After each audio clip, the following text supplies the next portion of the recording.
आता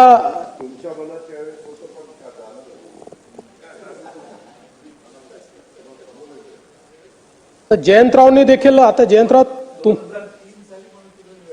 यस प्रॉब्लेमच तो आहे की तुम्ही जयंतराव तुमचा प्रॉब्लेम तुम्ही चुकीच्या वेळी चुकीच्या ठिकाणी राहता आणि चुकीच्या गोष्टी सांगता.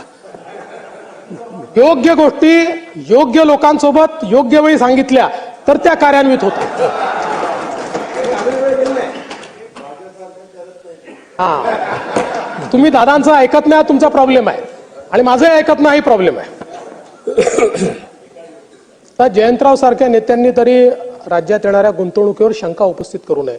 आमचे रोहित दादा वगैरे ठीक आहेत, त्यांनी केली तरी चालू शकतं. ते तुलनेनं तरुण आहेत, म्हणजे ते काही अनभिज्ञात असं नाही, तुलनेनं तरुण आहेत. त्याच्यामुळे तरुण माणसांनी केलं, वरुणनी केलं, चालू शकतं. पण तुम्ही तरी नाही. म्हणून आपले सुप्रसिद्ध गझलकार सुरेश भट काय म्हणतात, साऱ्याच शंकांची अशी मागू नको उत्तरे, साऱ्याच शंकांची अशी मागू नको उत्तरे, असतात शंकेखोर जे त्यांचे कधी झाले बरे.